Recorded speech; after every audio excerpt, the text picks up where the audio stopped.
Bonsoir à tous, ravi de vous retrouver pour cette première édition complète de la soirée sur Al Oula, à la une aujourd'hui. Au sommet Union africaine, Union européenne à Abidjan, Sa Majesté le roi Mohamed VI scelle le pacte fondateur d'un partenariat Afrique-Europe solidaire et responsable et plaide pour un véritable agenda africain pour la migration.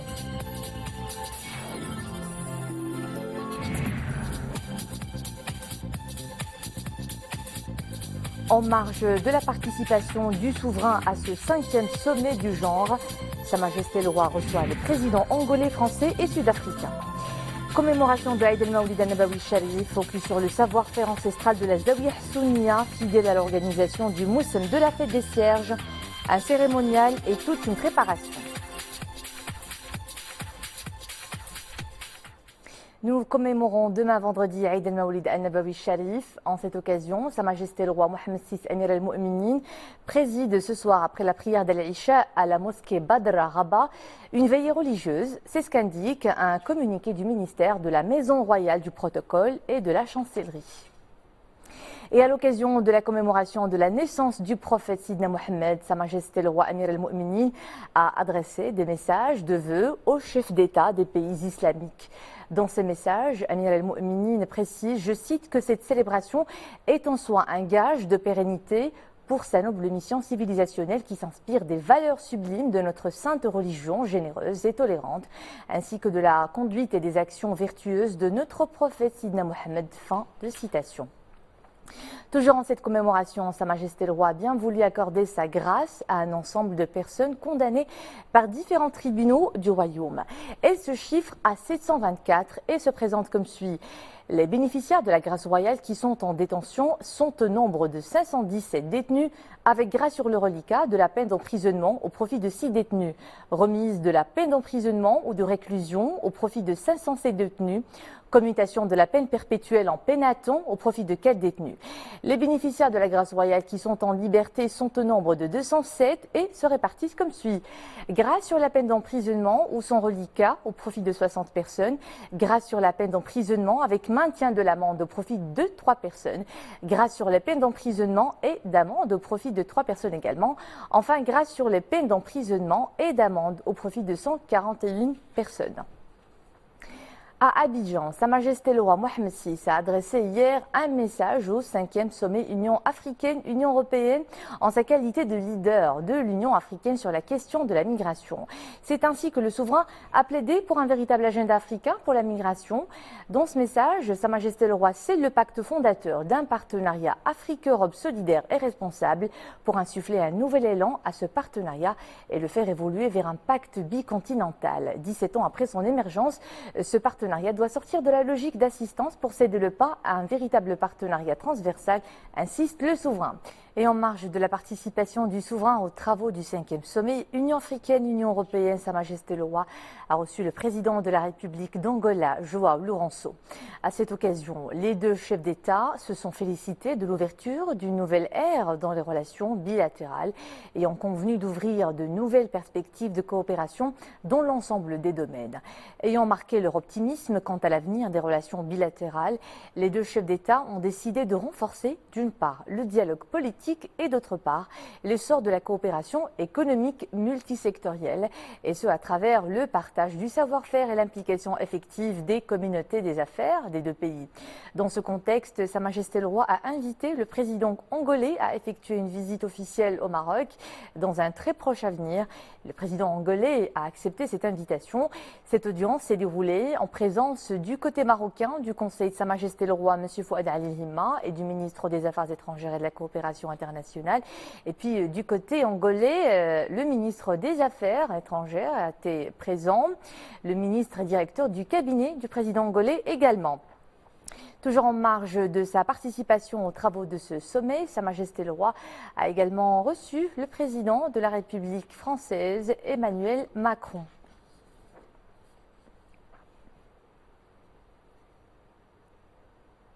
Sa Majesté le roi a également reçu le président de la République d'Afrique du Sud, Jacob Zuma.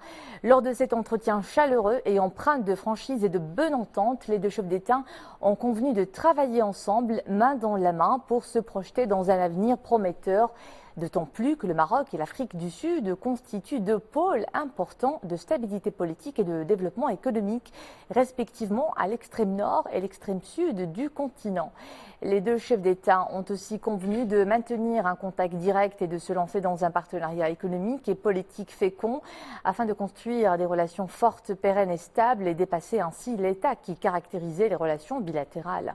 À ce propos, Sa Majesté le Roi et le président Zuma ont décidé que le cadre de la représentation diplomatique sera relevé par la désignation d'ambassadeurs de haut niveau à Rabat comme à Pretoria. Cette audience s'est également déroulée en présence du côté marocain du Conseil de Sa Majesté le Roi Fouad Al-Hima et du ministre des Affaires étrangères et de la coopération internationale Nasser Bourita et du côté sud-africain de la ministre des Relations internationales et de la coopération de l'ambassadeur de l'Afrique du Sud auprès de l'Union africaine et du Conseil du président sud-africain Michael Hule. Après 2 jours d'intenses travaux dans la capitale économique ivoirienne, une déclaration finale a sanctionné le 5e sommet UA-UE. Des décisions fortes ont été annoncées et des mécanismes de suivi pour leur application identifiés. Ces décisions concernent principalement la jeunesse à travers la création d'emplois pérennes, la problématique de la migration qui s'est imposée également comme des sujets phares de cette réunion, tout comme l'éducation et la formation. Les points saillants de cette déclaration dans ce sujet de Abdelrahman Hilali depuis Abidjan avec un récit de Nestlé El-Hamdawi. L'investissement dans l'élément humain, l'éducation, la science, la technologie et le développement des compétences. Autant de domaines vitaux placés en tête des priorités identifiées dans la déclaration finale du 5e sommet Union africaine-Union européenne. Le document souligne également l'engagement des chefs d'État et de gouvernement de l'Union africaine et de l'Union européenne à maintenir la paix et la sécurité au cœur du partenariat Afrique-Europe pour un développement durable. Le sommet d'Abidjan met également en avant la ferme volonté des participants à s'attaquer aux causes profondes des migrations tout en condamnant énergiquement le traitement inhumain réservé aux migrants en Libye. Dans la déclaration conjointe, les pays européens et africains s'engagent à mettre fin à ces graves atteintes aux droits de l'homme. Hier, dans son message, Sa Majesté le Roi Mohammed VI a appelé à une action commune pour mieux faire face aux défis que pose aujourd'hui l'immigration. Je salue d'ailleurs le rôle du Maroc qui a quand même contenu plusieurs milliers de migrants et qui l'a fait dans la dignité. Alors, nous avons regretté et condamné fermement ceux qui s'adonnent au trafic d'êtres humains. C'est-à-dire qu'on ne peut pas accepter qu'un pays, quel qu'il soit, puisse se permettre sur son territoire de voir des êtres humains vendus. Il ne faut pas l'accepter.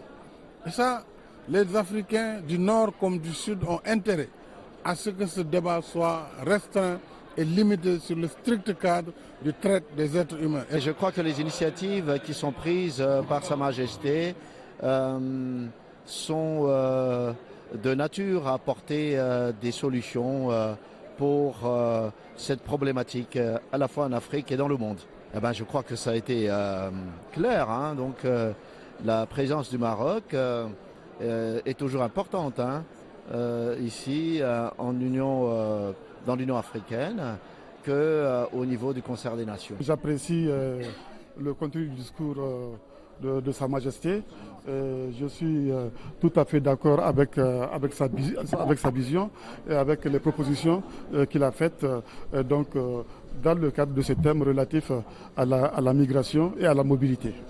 La mobilisation des investissements pour la transformation structurelle de l'Afrique fait aussi partie des sujets prioritaires stratégiques de l'ensemble des parties. Le sommet souligne leur volonté ferme et sans équivoque de renforcer les efforts conjoints dans le but de créer une croissance inclusive et durable, ainsi que des emplois pour les jeunes et les femmes du continent africain. Sa Majesté le Roi a adressé un message de félicitations au gouverneur général de la Barbade par intérim Philip Greaves à l'occasion de la fête nationale de son pays. Un conseil de gouvernement s'est tenu ce matin sous la présidence de Sadil Atmani. À son agenda, le projet de loi relatif à la réorganisation du CCM et la modification de la loi relative à l'organisation de l'industrie cinématographique. Au programme également 3 projets de décret adoptés. Le premier porte sur la fixation de conditions auxquelles doivent répondre les laits d'allaitement importés destinés à l'alimentation des animaux. Le second institue une rémunération des services rendus par le ministère de l'Agriculture. Enfin, le dernier texte complète le décret fixant les conditions d'octroi de bourse aux stagiaires des établissements de formation professionnelle. L'Afrique est à nouveau à l'honneur à Casablanca, cette fois-ci à l'occasion de la 20e édition du salon avicole d'Awajin qui célèbre ce secteur comme un pilier de l'agriculture dans le continent. Plusieurs pays y sont représentés. Le salon confirme ainsi sa place de carrefour international et de vitrine d'excellence d'échange du savoir-faire et de transfert des nouvelles technologies au niveau régional. Sarah Katir nous en dit plus. Le salon d'Awajin qui souffle sa 20e bougie s'ouvre sur l'Afrique. Le thème principal de cette édition est l'aviculture, un pilier de l'agriculture en Afrique. Le salon s'impose d'ailleurs comme le rendez-vous avicole qui propose la plus importante offre technique de la région nord-africaine et de l'Afrique de l'Ouest. On était très fiers donc, de venir discuter avec nos amis du Maroc et voir ce qu'ils font, voir ce que nous on peut faire ensemble, voir comment on peut faire avancer ensemble l'agriculture en Afrique. Et c'est pour cette raison que nous sommes là. Nous allons signer une convention entre l'interprofession marocaine et l'interprofession camerounaise pour voir comment nous pouvons partager des expériences pour avancer dans différents domaines dans l'agriculture. Nous venons au salon d'Awajin pour pouvoir vraiment profiter un peu de l'expérience de FISA Maroc, ça c'est vraiment notre premier objectif. Secondement, tisser des relations entre les producteurs marocains et les producteurs maliens. Nous savons que le Maroc, c'est la porte d'à côté, c'est vraiment une zone où nous pouvons facilement nous approvisionner en intrants, en équipement. Et avec les différents pays africains, ce sont des projets de co-investissement que la FISA entend réaliser, vu que le secteur au Maroc est arrivé à maturité. L'idée, c'est de faire des co-investissements, ce n'est pas juste d'exporter. Il y a un besoin réel d'investissement, que ce soit sur la production de poussins ou d'aliments. À ce titre, nous recevons ici au salon près d'une quinzaine de délégations africaines. Il faut savoir que la plupart ont déjà bénéficié d'une formation au centre de formation de Ain Jem'a qui est à côté de Casablanca. C'est un centre de formation pratique qui a été initié par le ministère de l'Agriculture et mis à disposition des associations professionnelles. Dawajin constitue également un lieu de rencontre privilégié des producteurs nationaux et une occasion d'échange du savoir-faire et de découverte des nouvelles technologies dans un secteur en plein essor. Surtout que le Marocain consomme 17 kilos de viande de volaille par an et 170 œufs par an, tandis que les investissements s'élèvent à 11 milliards de dirhams dans ce secteur porteur.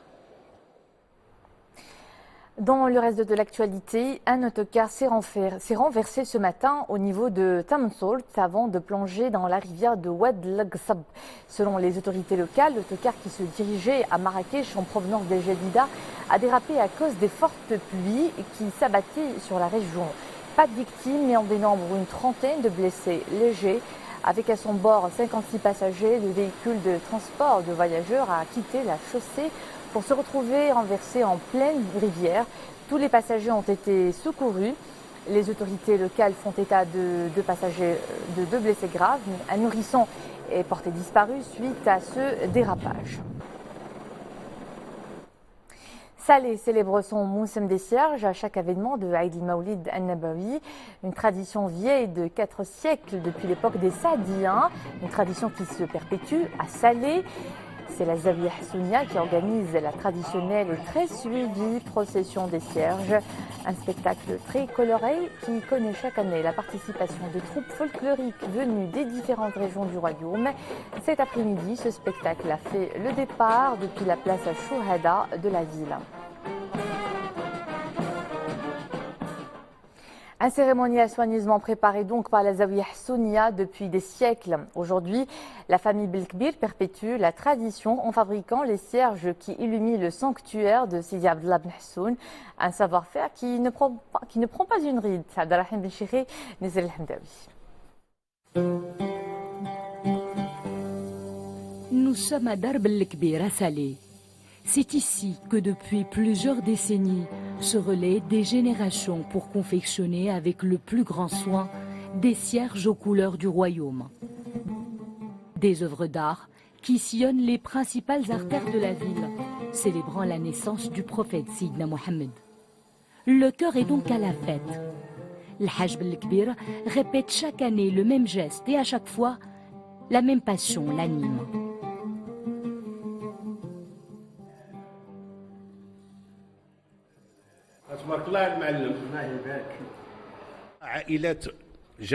Plusieurs familles avaient quitté l'Andalousie et s'étaient établies notamment à Salé.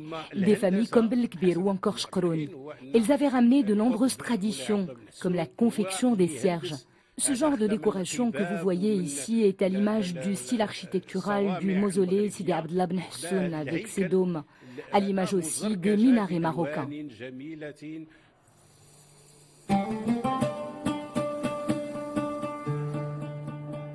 La relève est déjà là, au rendez-vous.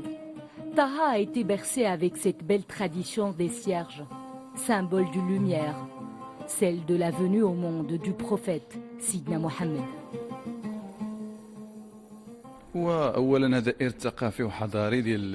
Tout cela est un héritage culturel et patrimonial de notre pays et en particulier de notre ville Salé.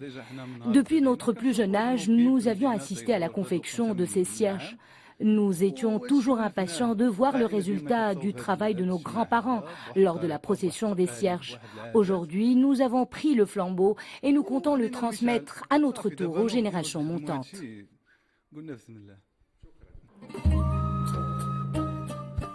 La première procession des cierges avait eu lieu à Ceuta, lors du règne de la dynastie saadienne.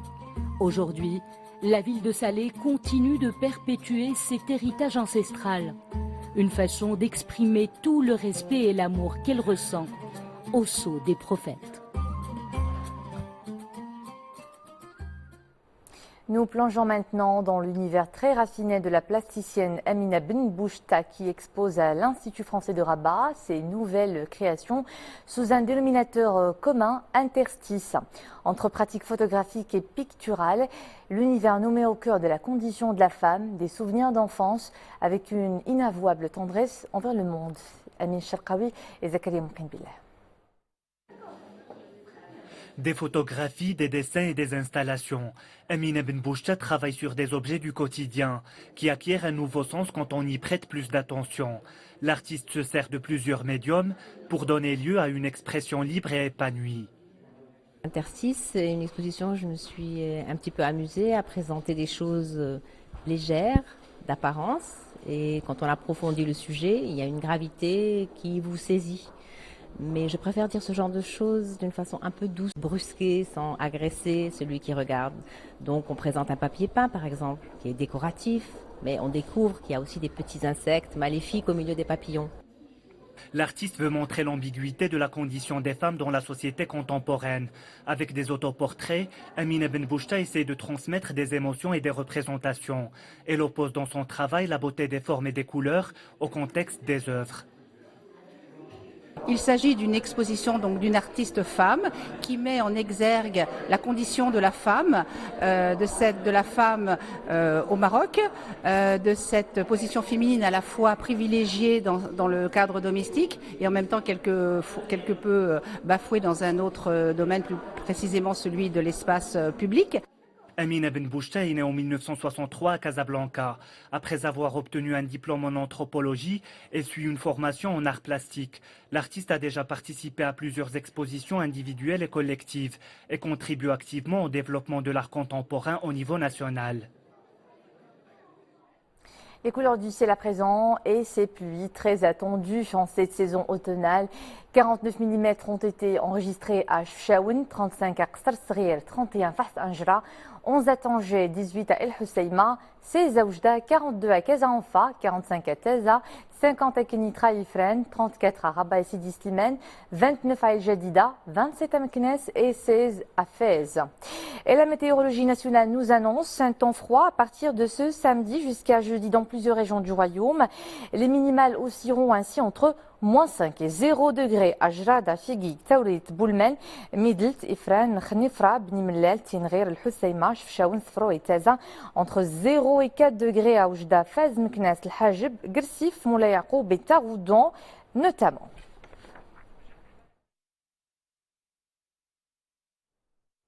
Et je vous rappelle ce communiqué du ministère de la Maison Royale, du Protocole et de la Chancellerie, selon lequel Sa Majesté le roi Mohammed VI Amir al-Mu'minin présidera une veillée religieuse à la mosquée Badr à Rabat après la prière d'Al-Isha à l'occasion de la commémoration de Eid al-Mawlid al-Nabawi Sharif. C'est la fin de cette édition. Merci à vous de nous suivre. Demain, j'aurai le plaisir de vous retrouver à 18h30.